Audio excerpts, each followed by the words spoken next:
ವಸುದೇವದೇವಕಿಯ ಸುತನಾದ ಶ್ಯಾಮ ಯಶೋದೆ ನಂದನನೇ ರಾಧೆ ಶ್ಯಾಮ. ವಸುದೇವದೇವಕಿಯ ಸುತನಾದ ಶ್ಯಾಮ ಯಶೋದೆ ನಂದನನೇ ರಾಧೆ ಶ್ಯಾಮ. ಶ್ಯಾಮ ಶ್ಯಾಮ ಶ್ಯಾಮ ಶ್ಯಾಮ. ದುಷ್ಟಪೂತನಿಯ ಕೊಂದಿರುವೆ ಶ್ಯಾಮ, ಕೃಷ್ಣ ಗರ್ಗಾಚಾರ್ಯ ನಿನಗಿತ್ತ ನಾಮ. ಮಾತೆಗೆ ಬ್ರಹ್ಮಾಂಡ ತೋರಿದೆಯೋ ಶ್ಯಾಮ, ಮಾತೆಗೆ ಬ್ರಹ್ಮಾಂಡ ತೋರಿದೆಯೋ ಶ್ಯಾಮ. ಘನ ಶ್ಯಾಮ ಘನ ಶ್ಯಾಮ ಘನ ಶ್ಯಾಮ ಶ್ಯಾಮ, ಘನ ಶ್ಯಾಮ ಘನ ಶ್ಯಾಮ ಘನ ಶ್ಯಾಮ ಶ್ಯಾಮ. ವಸುದೇವ ದೇವಕಿಯ ಸುತನಾದ ಶ್ಯಾಮ ಯಶೋದೆ ನಂದನನೇ ರಾಧೆ ಶ್ಯಾಮ. ಶ್ಯಾಮ ಶ್ಯಾಮ ಶ್ಯಾಮ ಶ್ಯಾಮ. ವೇಣುವಾದನದಿಂದ ಹರುಷ ತುಂಬಿದೆ ಶ್ಯಾಮ, ಕರುರೂಪಿ ವತ್ಸಾಸುರನ ಕೊಂದೆಯೋ ಶ್ಯಾಮ.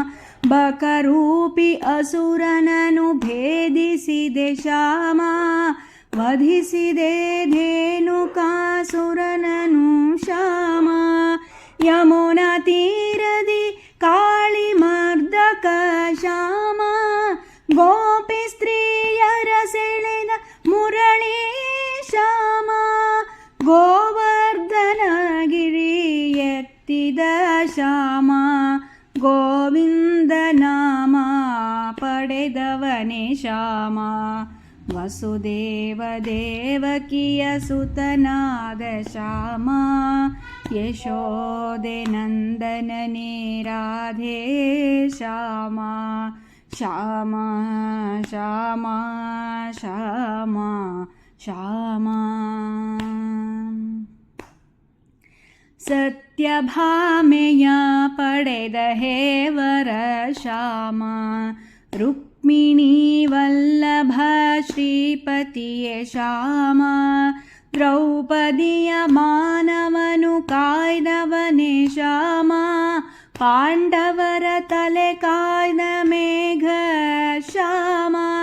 ಅರ್ಜುನ ಸಾರಥಿ ಆಪದ್ ಬಾಂಧವ ಶ್ಯಾಮ, ಕುರುಕ್ಷೇತ್ರದಿ ಗೀತೆ ಬೋಧಿಸಿದೆ ಶ್ಯಾಮ. ಧರ್ಮ ಸಂಸ್ಥಾಪನೆಗೆ ಅವತರಿಸಿದೆ ಶ್ಯಾಮ, ಧರ್ಮ ಸಂಸ್ಥಾಪನೆಗಾಗಿ ಅವತರಿಸುವೆ ಶ್ಯಾಮ. ಘನ ಶ್ಯಾಮ ಘನ ಶ್ಯಾಮ ಘನ ಶ್ಯಾಮ ಶ್ಯಾಮ, ಘನ ಶ್ಯಾಮ ಘನ ಶ್ಯಾಮ ಘನ ಶ್ಯಾಮ ಶ್ಯಾಮ. ಘನ ಶ್ಯಾಮ ಶ್ಯಾಮ ಘನ ಶ್ಯಾಮ ಶ್ಯಾಮ.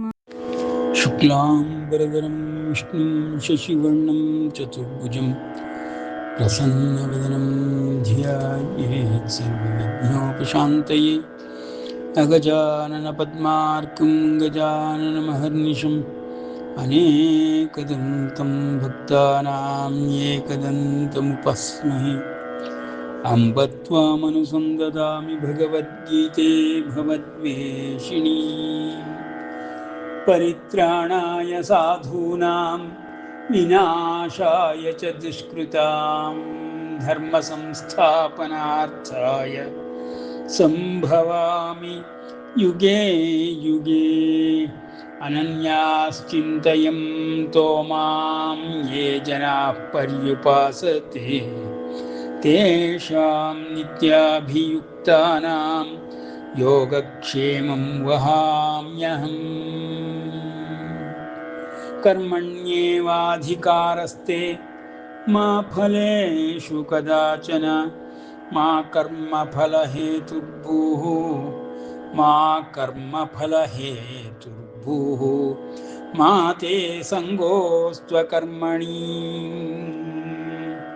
ಸರ್ವಧರ್ಮಾನ್ ಪರಿತ್ಯಜ್ಯ ಮಾಮೇಕಂ ಶರಣಂ ವ್ರಜ ಅಹಂ ತ್ವಾ ಸರ್ವಪಾಪೇಭ್ಯೋ ಮೋಕ್ಷಯಿಷ್ಯಾಮಿ ಮಾ ಶುಚಃ. ಇದುವರೆಗೆ ನಾವು ಭಗವದ್ಗೀತಾ ಜ್ಞಾನಾಭ್ಯಾಸದ 12 ಅಧ್ಯಾಯಗಳನ್ನು ಮುಗಿಸಿ 13ನೇ ಅಧ್ಯಾಯ ಕ್ಷೇತ್ರಜ್ಞ ಯೋಗವನ್ನು ನೋಡುತ್ತಲಿದ್ದೇವೆ.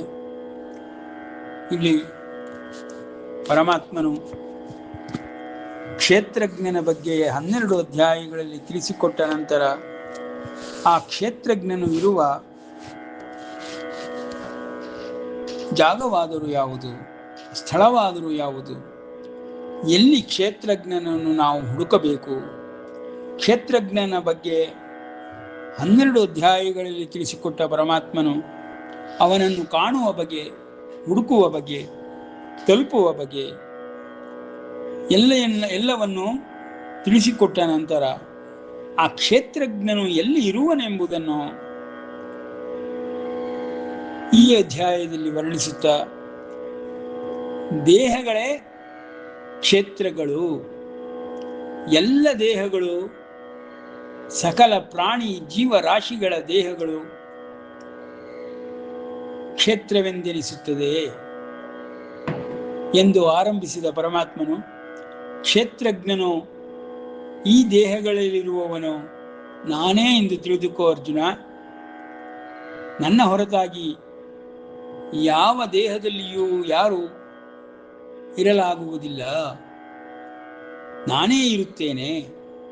ಆದರೂ ಏಕೆ ಎಲ್ಲರಿಗೂ ಗೋಚರವಾಗುವುದಿಲ್ಲ, ಎಲ್ಲರಿಗೂ ಕಾಣಸಿಗುವುದಿಲ್ಲ ಎಂದರೆ, ನನ್ನಂಶ ಸಂಭೂತವಾದಂತಹ ತೇಜೋರೂಪವು ಪ್ರತಿಯೊಂದು ಶರೀರದಲ್ಲಿಯೂ ಅಡಗಿರುತ್ತದೆ. ಆ ತೇಜೋರೂಪವೇ ನನ್ನದೆಂದು ಕ್ಷೇತ್ರಜ್ಞನೆಂದು ತಿಳಿದುಕೋ. ಕ್ಷೇತ್ರಜ್ಞನ ಹೊರತಾಗಿ ಈ ಕ್ಷೇತ್ರಕ್ಕೆ ಯಾವುದೇ ರೀತಿಯ ಅಸ್ತಿತ್ವವೂ ಇರುವುದಿಲ್ಲ, ಉಳಿಯುವುದಿಲ್ಲ. ಕ್ಷೇತ್ರಜ್ಞನಿರುವವರೆಗೆ ಮಾತ್ರ ಕ್ಷೇತ್ರವು ಗುರುತಿಸಲ್ಪಡುತ್ತದೆ. ಕ್ಷೇತ್ರಜ್ಞನಿಲ್ಲದಿದ್ದಾಗ ಅದು ಗುರುತಿಸಲ್ಪಡಲು ನಿರ್ಜೀವವಾಗಿ ಜಗತ್ತಿನಲ್ಲಿ ಎಲ್ಲ ಸಮಸ್ತ ವಸ್ತುಗಳ ಜೊತೆ ಕಾಣಿಸುತ್ತದೆ. ಹಾಗಾದರೆ ಎಲ್ಲ ಜಗತ್ತಿನಲ್ಲಿರುವ, ಪ್ರಪಂಚದಲ್ಲಿರುವ, ನಾವು ಕಾಣುತ್ತಿರುವ ಎಲ್ಲ ವಸ್ತುಗಳನ್ನು, ವಿಷಯಗಳನ್ನು, ವ್ಯಕ್ತಿಗಳನ್ನು, ಶಕ್ತಿಗಳನ್ನು ತಿಳಿದುಕೊಳ್ಳುವ ಬಗೆ ಎಂದರೆ ಕ್ಷೇತ್ರಜ್ಞನಿರುವ ತಾಣ. ಕ್ಷೇತ್ರಜ್ಞನಿಲ್ಲದಿದ್ದಾಗ ಇವೆಲ್ಲವೂ ತೇಜೋಹೀನವಾಗಿ ಉಳಿದು ಬಿಡುತ್ತದೆ, ಅಸತ್ತಾಗಿ ಉಳಿದು ಬಿಡುತ್ತದೆ, ಸತ್ವರಹಿತವಾಗಿ ಬಿಡುತ್ತದೆ ಎಂಬುದಾಗಿ ಸತ್ ಅಸತ್ತಿನ ವ್ಯತ್ಯಾಸಗಳನ್ನು ತೋರಿಸಿದ ಪರಮಾತ್ಮನು ಕ್ಷೇತ್ರದ ಬಗ್ಗೆ ವಿಕಾರವುಳ್ಳದ್ದು ಮತ್ತು ಈ ಕ್ಷೇತ್ರದಲ್ಲಿರುವ ಅನಂತ ರೀತಿಯ ಶಕ್ತಿಗಳು ಮತ್ತು ಅದರ ಸಮ್ಮಿಳನ, ಅದರ ಕಾರ್ಯಶೈಲಿ ಎಲ್ಲವನ್ನು ವರ್ಣಿಸುತ್ತಾ ಪರಮಾತ್ಮನು ಇದು ಎಲ್ಲ ದೇಹಗಳಲ್ಲಿಯೂ ಅಡಗಿರುತ್ತದೆ, ಎಲ್ಲವೂ ಸೂಕ್ಷ್ಮ ರೂಪದಲ್ಲಿಯೂ ಸೂಕ್ಷ್ಮತರ ರೂಪದಲ್ಲಿಯೂ ಇರುವುದರಿಂದ ಅತಿ ಸೂಕ್ಷ್ಮನಾದ ನಾನು ಕ್ಷೇತ್ರಜ್ಞನಾಗಿ ಎಲ್ಲವನ್ನು ತೋರಿಸುತ್ತಿರುತ್ತೇನೆ. ಎಲ್ಲವೂ ನನ್ನ ಬೆಳಕಿನಿಂದ ಬೆಳಗುತ್ತಿರುತ್ತದೆ. ಕ್ಷೇತ್ರಜ್ಞನಾದ ನಾನು ಇಲ್ಲದಿದ್ದಾಗ ಕ್ಷೇತ್ರಕ್ಕೆ ತನ್ನದೇ ಅಸ್ತಿತ್ವ, ಸ್ವಾತಂತ್ರ್ಯದ ಅಸ್ತಿತ್ವ ಇರುವುದಿಲ್ಲ. ಹಾಗಾಗಿ ಕ್ಷೇತ್ರಜ್ಞನು ಪ್ರತಿ ಕ್ಷೇತ್ರದಲ್ಲಿಯೂ ಇರುತ್ತಾನೆಂಬುದನ್ನು ತಿಳಿದುಕೊಳ್ಳಬೇಕು. ಕ್ಷೇತ್ರಜ್ಞನು ಎಂದರೆ ತೇಜೋರೂಪನಾದ ನನ್ನ ಅಂಶದಿಂದ ಎಲ್ಲವನ್ನೂ ನೀನು ಈ ಜಗತ್ತಿನಲ್ಲಿ ಕಾಣುತ್ತಿರುವೆ ಎಂಬುದಾಗಿ ವರ್ಣಿಸಿದ ಪರಮಾತ್ಮನು ಕ್ಷೇತ್ರದ ಮಹಿಮೆಯನ್ನು ಮತ್ತು ಅದರ ದೋಷಗಳನ್ನು, ವಿಕಾರಗಳನ್ನು ತಿಳಿಸುವುದರ ಜೊತೆಯಲ್ಲಿಯೇ ಗುಣಗಳನ್ನು ವರ್ಣಿಸುತ್ತಾನೆ. ಈ ಗುಣಗಳಿಂದಲೇ ಕ್ಷೇತ್ರದ ಅಸ್ತಿತ್ವ, ಅರಿವು ಉಂಟಾಗುತ್ತದೆ. ಈ ಕ್ಷೇತ್ರವು ಈ ಗುಣದೋಷಗಳಿಂದಲೇ ತುಂಬಿಕೊಂಡಿದ್ದು ಕಾರ್ಯನಿರ್ವಹಿಸುತ್ತದೆ. 3 ಅವಸ್ಥೆಗಳಲ್ಲಿಯೂ ಈ ಗುಣದೋಷಗಳು ಕಾರ್ಯನಿರ್ವಹಿಸುತ್ತಿರುತ್ತದೆ ಎಂಬುದಾಗಿ 3 ಅವಸ್ಥೆಗಳನ್ನು ಹೇಳಿದ ಪರಮಾತ್ಮನು ಜಾಗೃತ್, ಸ್ವಪ್ನ, ಸುಷುಪ್ತಿಗಳನ್ನು ವರ್ಣಿಸುತ್ತಾ ಮತ್ತು 3 ಅವಸ್ಥೆಗಳಲ್ಲಿಯೂ ಕೆಲಸ ಮಾಡುವಂತಹ ಈ ಗುಣದೋಷಗಳನ್ನು 3 ಗುಣಗಳನ್ನು ವರ್ಣಿಸಿದ ಪರಮಾತ್ಮನು ಒಬ್ಬನು ಈ ಶರೀರದಲ್ಲಿಯೇ ಇದ್ದು ಜನ್ಮ ತಳೆದು ಎಲ್ಲವನ್ನು ಸಾಧಿಸಿ ಸಿದ್ಧಿಗಳನ್ನು ಪಡೆದುಕೊಂಡ ಆತನು ಹೇಗೆ ತಾನು ಕ್ಷೇತ್ರಜ್ಞನೋ ಎಂಬುದನ್ನು ಅರಿತುಕೊಳ್ಳುವನೋ ಆ ಒಂದು ಬಗೆಯನ್ನು 12 ಅಧ್ಯಾಯಗಳಲ್ಲಿ ತಿಳಿಸಿಕೊಟ್ಟ ನಂತರದಲ್ಲಿ ಈಗ ಕ್ಷೇತ್ರಜ್ಞ ಹೇಗೆ ಕ್ಷೇತ್ರವನ್ನು ಕಾರ್ಯನಿರ್ವಹಿಸುವಂತೆ ಮಾಡುತ್ತಾನೆ, ಕ್ಷೇತ್ರಜ್ಞನ ಪ್ರಭಾವ ಈ ಕ್ಷೇತ್ರದ ಮೇಲೆ ಯಾವ ರೀತಿಯ ಪ್ರಭಾವಗಳು ಕೆಲಸಗಳನ್ನು ಮಾಡಿಸುತ್ತದೆ ಎಂಬುದನ್ನು ವರ್ಣಿಸುತ್ತಾ ಪರಮಾತ್ಮನು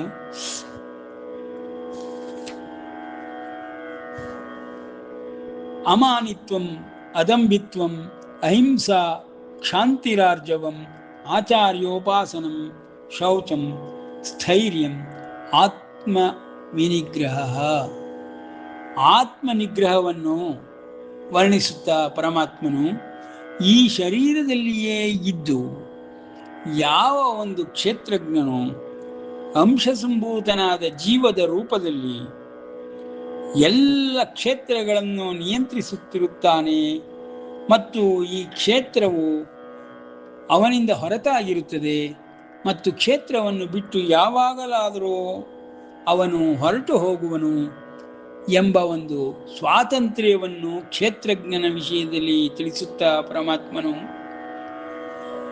ಪ್ರತಿಯೊಂದು ದೇಹವು ಸಾಧಿಸಬೇಕಾದ ವಿಷಯಗಳನ್ನು ವರ್ಣಿಸುತ್ತಿದ್ದಾನೆ. ಅದರಲ್ಲಿ ಅಮಾನಿತ್ವ, ಅದಂಬಿತ್ವ ಎಂಬುದನ್ನು ತಿಳಿದುಕೊಂಡ ನಂತರದಲ್ಲಿ ಅಹಿಂಸೆ ಎಂಬ ಅತ್ಯಂತ ವಿಶೇಷವಾದ ಗುಣವನ್ನು ಪ್ರತಿಯೊಬ್ಬನೂ ಅಭ್ಯಾಸ ಮಾಡಬೇಕು ಎಂಬುದಾಗಿ ಪರಮಾತ್ಮನು ವರ್ಣಿಸುತ್ತಾನೆ. ಅಹಿಂಸೆ ಎಂದರೆ ಕಾಯ, ವಾಚ, ಮನಸ. ಅಹಿಂಸೆಯನ್ನು ಯಾರು ಅನುಷ್ಠಾನ ಮಾಡುತ್ತಾರೆಯೋ, ಅನುಸಂಧಾನ ಮಾಡುತ್ತಾರೆಯೋ ಅಂತಹವರಿಗೆ ಕ್ಷೇತ್ರಜ್ಞನ ಇರವು ಸದಾಕಾಲದಲ್ಲಿಯೂ ತಿಳಿಯುತ್ತಲೇ ಇರುತ್ತದೆ. ಕ್ಷೇತ್ರಜ್ಞನ ಇರುವನ್ನು ತಿಳಿದುಕೊಳ್ಳಬೇಕಾದರೆಯೇ ಅಹಿಂಸೆಯನ್ನು ಒಬ್ಬನು ಸಾಧಿಸಬೇಕು, ಅಹಿಂಸಾಪರನಾಗಿರಬೇಕು. ಅವನು ಹಿಂಸೆಯಲ್ಲಿ ಉದ್ಯುಕ್ತನಾದರೆ ಕ್ಷೇತ್ರಜ್ಞನ ಅರಿವು ಅವನಲ್ಲಿ ಮೂಡುವುದೇ ಇಲ್ಲ. ಹಾಗಾಗಿ ಕ್ಷೇತ್ರಜ್ಞನು ಹಿಂಸೆಯಲ್ಲಿ ಎಂದಿಗೂ ಕಾಣಸಿಗುವುದಿಲ್ಲ. ಅಹಿಂಸೆಯ ಮಾರ್ಗದಿಂದ ಮಾತ್ರ ಕ್ಷೇತ್ರಜ್ಞನನ್ನು ನಾವು ನೋಡಬಹುದು ಎಂಬ ವಿಶೇಷವಾದ ಅಹಿಂಸೆಯ ಗುಣವನ್ನು ಪರಮಾತ್ಮನು ವರ್ಣಿಸುತ್ತಾ ಇದು ಲೋಕಪ್ರಸಿದ್ಧವಾಗಿರುವಂತಹ ಒಂದು ಸ್ಥಿತಿಯೂ ಹೌದು. ಎಲ್ಲರೂ ಅಹಿಂಸಾ ಮಾರ್ಗವನ್ನು ಅನುಸರಿಸಿ ಜೀವನ ಯಾಪನೆಯನ್ನು ಮಾಡುತ್ತಾರೆ. ಆಗ ಅಷ್ಟೇ ನಾವು ಆಧ್ಯಾತ್ಮ ಪ್ರವೇಶವನ್ನು ಮಾಡಿದ್ದೇವೆಂಬುದಾಗಿ ಅರ್ಥ.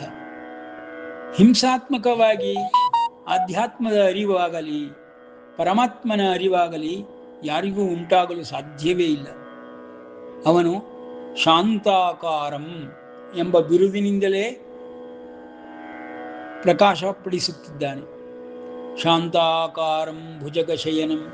ಶಾಂತಾಕಾರಂ ಎಂಬುದರ ಅರ್ಥವೇ ಶಾಂತಿ. ಶಾಂತಿಯೇ ಸದಾಕಾಲವೂ ಎಲ್ಲರ ಹೃದಯ ಮಂದಿರದಲ್ಲಿ ನೆಲೆಸಿರುತ್ತದೆ.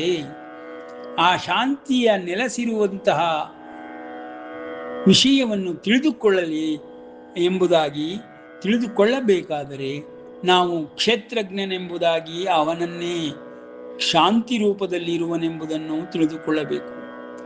ಕ್ಷೇತ್ರಜ್ಞನು ಶಾಂತಿ ರೂಪದಲ್ಲಿರುವುದೆಂಬುದನ್ನು ತಿಳಿದುಕೊಳ್ಳುವ ಈ ಬುದ್ಧಿ ಮನಸ್ಸುಗಳಿಗೆ ಅದರಲ್ಲಿಯೇ ಶ್ರದ್ಧೆಯುಂಟಾಗಿ ನಂಬಿಕೆಯುಂಟಾಗುತ್ತದೆ.